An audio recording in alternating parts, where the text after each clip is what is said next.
Fréquence Évasion, Midi-Pyrénées, Languedoc-Roussillon, Provence-Alpes-Côte d'Azur. Fréquence Évasion, la culture du Grand Sud. Fréquence Évasion, Languedoc-Roussillon. Vous écoutez Fréquence Évasion, nous sommes à l'Office de tourisme de Lunel en compagnie de Geneviève Philippe qui est responsable de l'Office. Merci madame de nous recevoir, nous allons parler de Lunel. Bonjour monsieur. Donc précisément l'Office de tourisme s'appelle Office de tourisme Pays de Lunel. Alors pourquoi Pays de Lunel ? Eh bien l'Office de tourisme s'appelle Office de tourisme du Pays de Lunel parce que notre mission est dans le Pays de Lunel. C'est-à-dire que l'Office de tourisme ne travaille pas uniquement pour la ville de Lunel mais pour les 13 communes du canton. Alors pour les personnes qui nous écouteraient de loin, hors région, est-ce que vous pourriez préciser, situer géographiquement où se situe Lunel ? Oui, alors Lunel est une petite ville dynamique, 4e ville de l'Hérault.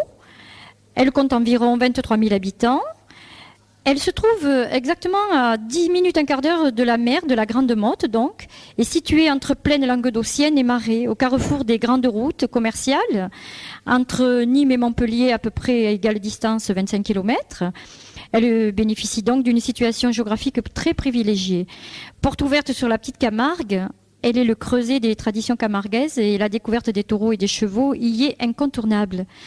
Elle est très célèbre pour ses courses camarguaises et pour sa fête locale. Ces festivités tauromachiques attirent une foule d'amateurs.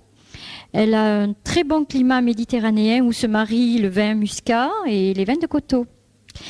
Située également au pied des Cévennes, Lunel constitue du nord au sud un couloir permettant aux amateurs de baignade de se jeter dans la Grande Bleue après avoir traversé la garrigue odorante et colorée, les abords frais et verdoyants de Vidourle et les constructions pittoresques que sont les cabanes de Lunel. Si le vignoble s'étend davantage au nord de la commune, c'est-à-dire vers Boisseron-Sommières, le sud est plutôt le berceau de la faune et de la flore de Petite Camargue, où taureaux, chevaux et flamants roses font le régal des visiteurs. Magnifique description. Alors, est-ce que vous pourriez nous situer historiquement Lunel ? De quand date cette ville de Lunel ? Quand a-t-elle été fondée ? Mais écoutez, comme toute ville établie dans une région marécageuse, il est quand même assez difficile de dater la construction de Lunel avec beaucoup de précision. Une très ancienne légende raconte que l'un des premiers seigneurs de Lunel aurait été un roi mythologique du nom de Tamarin. On attribue également à la ville une origine plutôt celtique, puisque son nom signifierait en celte « habitation près de la mer ». Quant à l'origine traditionnelle d'une fondation par une colonie juive venant de Jéricho en 68 de notre ère, reposerait sur un simple jeu de mots, Jéricho, signifiant ville de la lune. En fait, il semblerait que ce ne soit qu'au XIe siècle que des juifs, fuyant les califats alors troublés, viennent s'installer à Lunel, comme c'est le cas en Espagne et dans le Languedoc. En l'an 88, Lunel est érigée en baronnie regroupant 13 villages de Baillargues au Vidourle et de Saint-Cériès à la mer. En 1007, elle appartient à Bernard d'Anduze, baron de Sauve, qui la cède à la famille des Gossel, seigneurs de Lunel, qui la conservèrent jusqu'en 1295. On peut dire qu'ils ont fortement contribué à son développement. Donc on peut voir qu'il y a eu des couvents qui ont été fondés, des remparts. Il y a eu le canal en 1228 également. En cette année 1295, la ville comporte environ 4500 habitants et elle est rattachée à la couronne de France par Philippe le Bel. Et c'est à cette époque que l'on installe dans l'ancienne demeure seigneuriale une viguerie royale. En 1298, la ville étant donc devenue le siège d'une cour royale, c'est Guillaume de Nogaret qui s'occupe de ses affaires étrangères et secrètes. À partir du XIe siècle, mais surtout au XIIIe siècle, Lunel brille grâce à la renommée de son école juive, qui aurait été, on dit bien qui aurait été, à l'origine de l'université de médecine de Montpellier. Lunel est un lieu d'importance de la recherche, et parmi les diverses disciplines qui sont enseignées, on peut citer, en plus de la médecine, l'astronomie et la traduction des textes anciens. De nombreux chercheurs connus sont issus ou sont passés dans cette école, comme la célèbre dynastie des Thibonides de Lunel. En décembre 1302, on signale à Lunel une maison de l'ordre des Templiers. Les membres de cet ordre sont arrêtés et exécutés le 12 octobre 1307. L'ordre est ensuite aboli au concile de Vienne en 1312. En 1324, la baronnie de Lunel appartient à Alphonse de la Cerda, de la maison de Castille. Celui-ci ordonne le 19 février 1335 la reconstruction du pont de Lunel. La construction du clocher date, quant à elle, de 1344. Est-ce qu'on a des traces du chemin de Compostelle? Des traces, on n'en a pas vraiment, mais évidemment, nous sommes sur le passage du chemin de Compostelle et il nous arrive régulièrement, surtout du mois de mai, à peu près dès qu'il commence à faire bon, jusqu'à fin octobre, d'accueillir des personnes qui font justement ce chemin et nous les accueillons avec beaucoup de plaisir, nous les faisons reposer. Mais nous sommes évidemment sur le chemin, ça c'est clair. Hein. En 1347, 1348 jusqu'à 1361, la peste ravage la ville et tue son baron, le cardinal Pierre de la Forêt, le 25 juin 1361. La baronnie appartient désormais à Louis II, comte d'Estampes. Lunel possédait depuis fort longtemps déjà un marché tous les lundis. En 1368, le roi, Charles V, confirme aux habitants le droit de vendre et de transporter le sel. Ce droit est reconfirmé par le duc d'Anjou, qui incite même les commerçants à venir à la foire de Lunel. Le canal est restauré en 1380, puis Louis d'Estampes vend la baronnie de Lunel au duc d'Anjou pour 30 000 francs d'or. Une citadelle est construite de 1570 à 1574. La ville subira tout de même différents sièges en 1462, 1564, 1570 et 1620. Les fortifications de Lunel sont démantelées sous les ordres du cardinal en 1632 lors de la paix d'Alais. Dès lors, l'histoire de Lunel sera la même que celle de la France, avec ses conflits et ses périodes de prospérité et de calme. Les travaux du canal s'achèvent en 1728, avec le 6e et le dernier port. Il est définitivement comblé en 1941 pour cause d'insalubrité et il revenait très cher à la ville. La baisse des transports fluviaux au profit des transports ferroviaires explique aussi l'origine de sa perte. Tout au long des siècles, les différents ordres religieux et couvents ont également joué un rôle primordial dans l'histoire et la construction de Lunel, Templiers, franciscains, capucins, ursulines, manosques, carmes, pénitents blancs. De nos jours, les nombreuses demeures et hôtels particuliers datés de la fin du Moyen-Âge au XIXe siècle, que l'on découvre en se baladant le long des rues du centre-ville, attestent de ce passé riche et glorieux. Lunel, depuis, ne cesse de se développer, de se moderniser.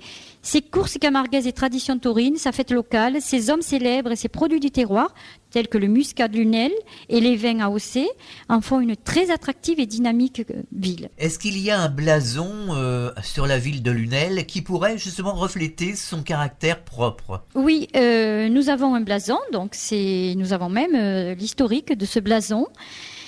Nous avons un blason qui représente alors un croissant, donc azur, au croissant d'argent, sommet d'une étoile d'or, avec des ornements extérieurs comprenant un écu qui est timbré d'une couronne murale et soutenu par 2 palmes croisées en sautoir et liées de gueules.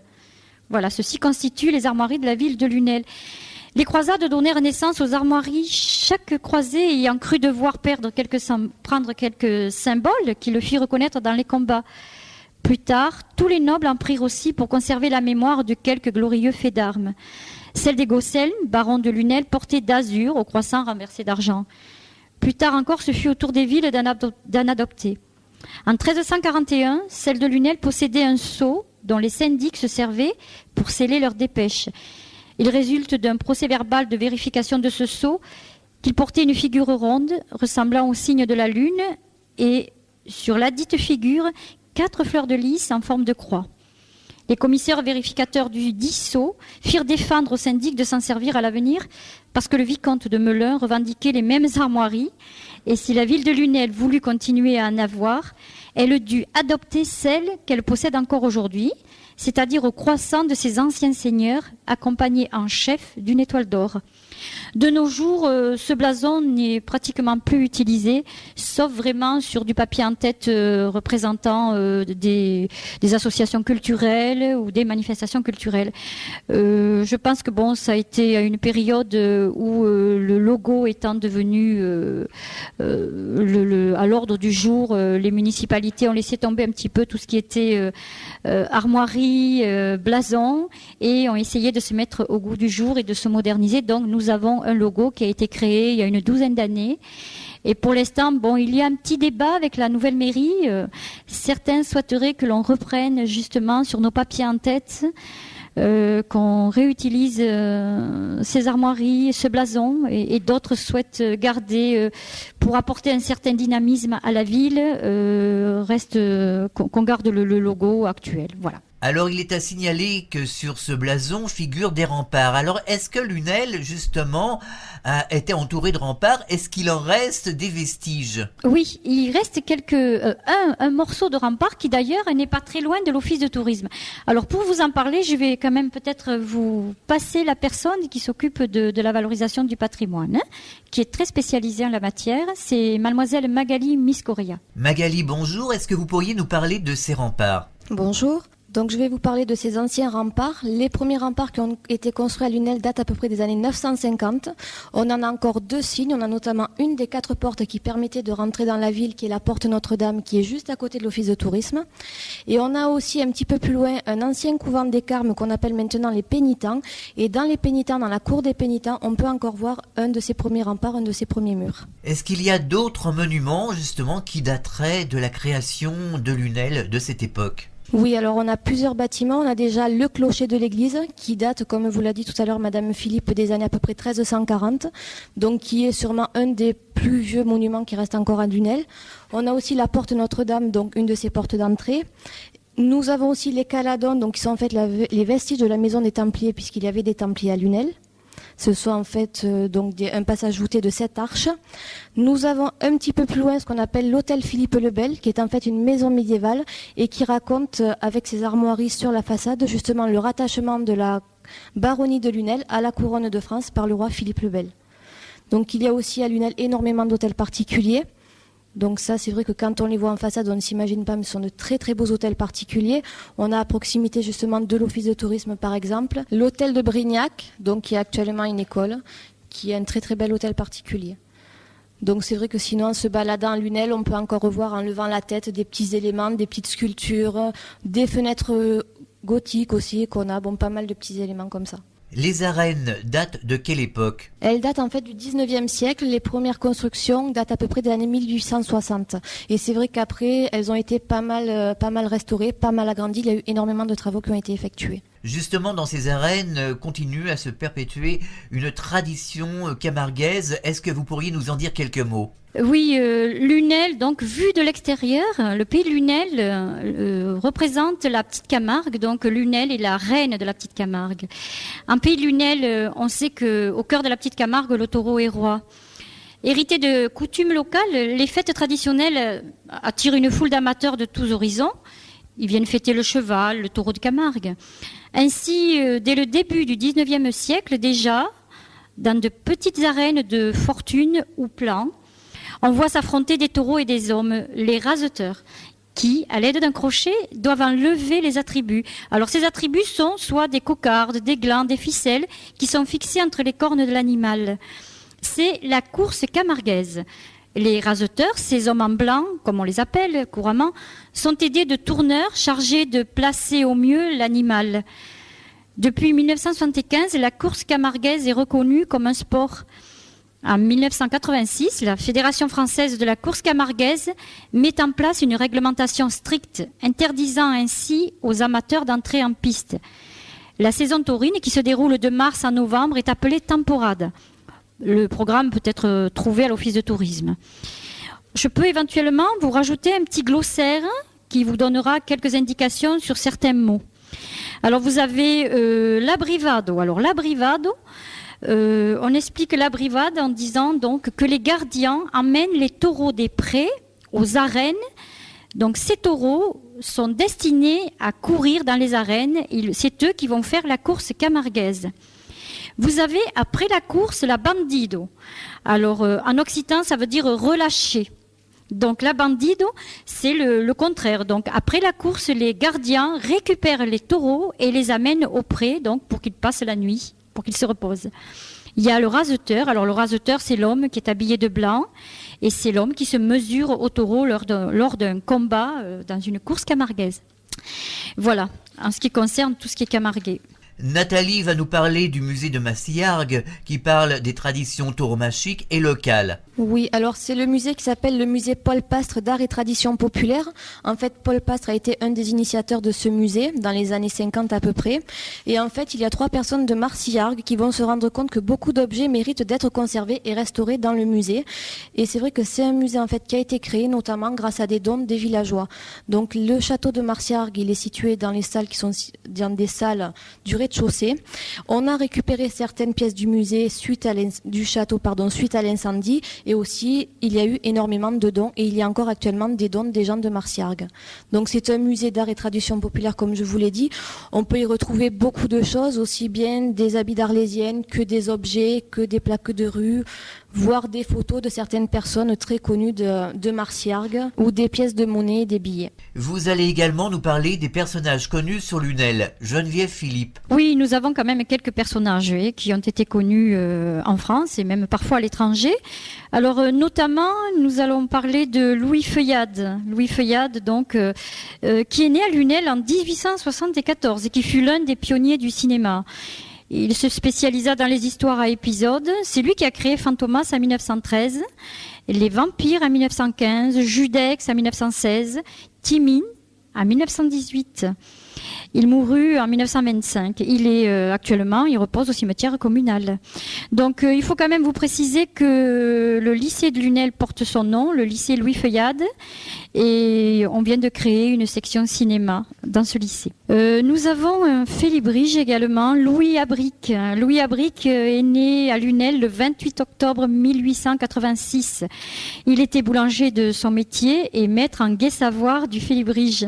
La qualité de ses poésies en fit le lauréat de nombreux jeux floraux. Rédacteur en chef de l'Écho du Vidourle, il s'attacha avec la complicité d'Edmond Bessa à la mise en valeur de cet hebdomadaire vidourlé d'esprit félibréen. Nous avons également un personnage qui vous dira quelque chose, c'est Albert Dubout. Bon, Albert Dubout n'est pas né à Lunel, mais par contre, le dessinateur humoristique et peintre épousa en 1925 la Lunelloise Renée Altier, ce qui lui fournit une source d'inspiration. Et notamment, donc, vous remarquerez, si vous connaissez un petit peu les tableaux d'Albert Dubout, qu'il a fait de nombreuses courses de vachettes humoristiques d'ailleurs, et ces courses de vachettes se déroulaient à Lunel en 1925. Nous avons également un personnage, alors là, au niveau sportif, Pierre Ramadier, champion de saut à la perche, qui a représenté la France au cours de nombreuses compétitions d'athlétisme. Il est né à Lunel en 1902. Coudouré, d'ailleurs, également pionnier de l'aviation, il passa son enfance. Jean Hugo, arrière-petit-fils de Victor Hugo, naquit à Paris en 1894. Il manifeste très jeune une vive attirance pour le dessin et la peinture. Décorateur, peintre, graveur et écrivain, il participe à la vie parisienne brillante des années folles avec Jean Cocteau, Raymond Radiguet, Éric Satie, Max Jacob, Paul Morand, Pablo Picasso, Igor Stravinsky. En 1929, à la mort de sa grand-mère maternelle, il hérite du Mas de Fourques à Lunel. Il s'y établit jusqu'à la fin de ses jours. Son œuvre se compose de peintures à l'huile et à la gouache, d'illustrations de livres, de décorations de spectacles, de cartons, de vitraux, de céramique et de divers objets de décoration. En 1984, il publie Le Regard de la mémoire, édition définitive de ses mémoires.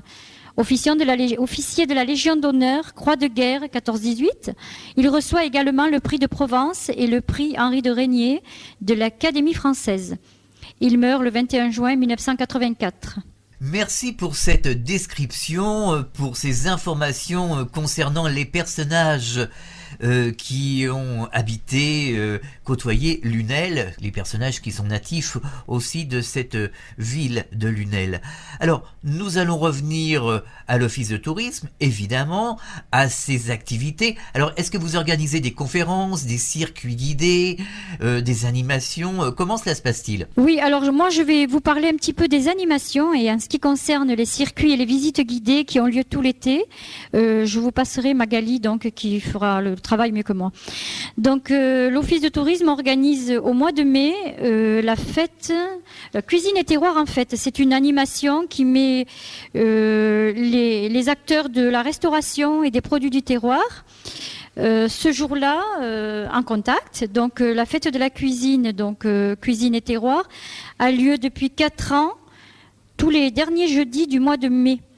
Ce jour-là, nous organisons une foire au vin avec les vins et les muscats sur les allées Baroncelli, et les restaurateurs qui souhaitent participer concoctent uniquement pour ce jour-là des menus à partir de produits du terroir et servent du vin de notre pays de Lunel. Voilà, ça a lieu toute la journée, c'est le dernier jeudi du mois de mai. Nous avons également, hormis notre participation à la fête locale, pour la journée du terroir qui est cette année notamment le 18 juillet. Nous organisons des foires artisanales et aux produits du terroir. Cette année donc nous avons fait la journée du terroir le jeudi 18 avec un bon nombre donc d'artisans et de représentants donc du pays de Lunel en ce qui concerne les produits du terroir, le miel, le muscat, le vin, les pâtés et pas mal d'autres produits. Nous avons également au mois d'août la deuxième foire de l'été, le deuxième dimanche d'août, la journée des arts réunis. Donc cette journée-là comporte une diversité, c'est-à-dire que sur les allées Baroncelli, il y a en tout une 60aine de stands de produits du terroir, d'artisans.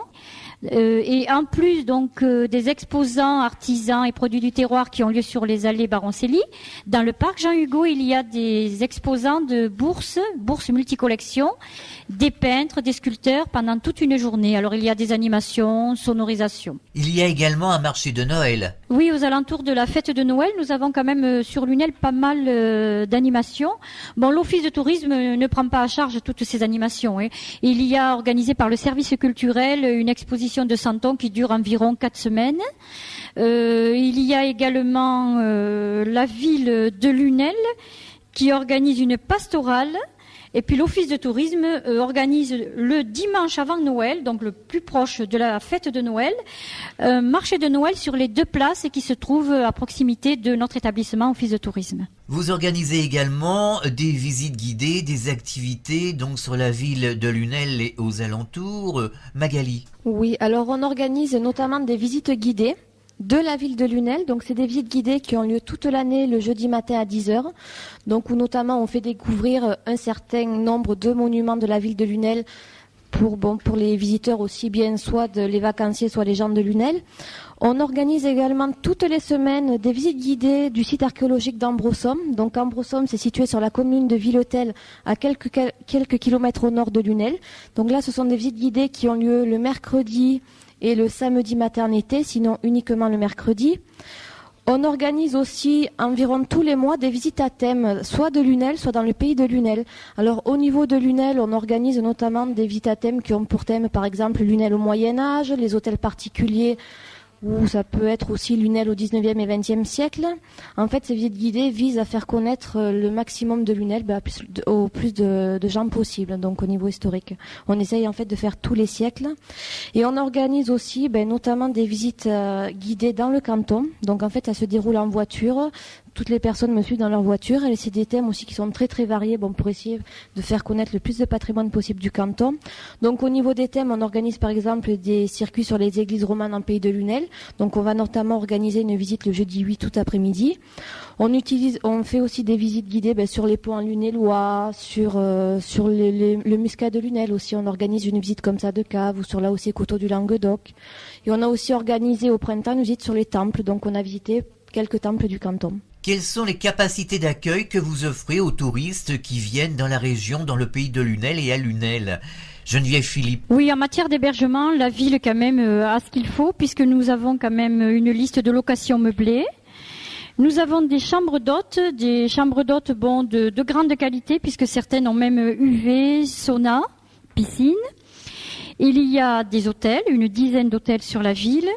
Et puis alors nous avons des campings également et notamment pas mal de campings 3 étoiles. Quels sont les projets que vous avez ici à l'Office de tourisme de Lunel? Oui, alors en ce qui concerne les projets, nous en avons pas mal. Et notamment, nous avons idée de créer une maison du terroir, un musée de la Petite Camargue, Nous sommes actuellement avec la communauté de communes en train de préparer des dossiers pour aménager de façon beaucoup plus confortable avec un accueil notamment donc et des salles de projection le site archéologique d'Ambresomme. Et puis alors pour plus prochainement, nous avons un point d'information qui doit être créé sur l'autoroute A9, l'aire d'Ambresomme, juste à côté de la restauration Bouquet. Donc ce point d'information sera là pour représenter le pays de Lunel et le département de l'Hérault.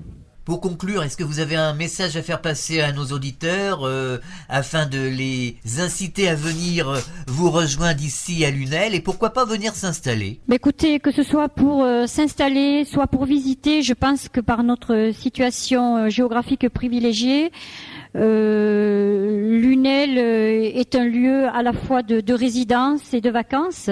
Nous sommes quand même à 10 minutes du bord de mer avec le soleil, la Grande Bleue, au pied des Cévennes, à 25 km de Nîmes et de Montpellier. Je pense que nous sommes quand même très très bien placés pour recevoir un maximum de personnes, que ce soit pour les vacances comme pour toute l'année. Eh bien, merci beaucoup, mesdames. À bientôt ici à Lunel sur Fréquence Évasion. Bonne journée, au revoir. Au revoir. Vous écoutez Fréquence Évasion, nous étions à Lunel. À très bientôt. Fréquence Évasion.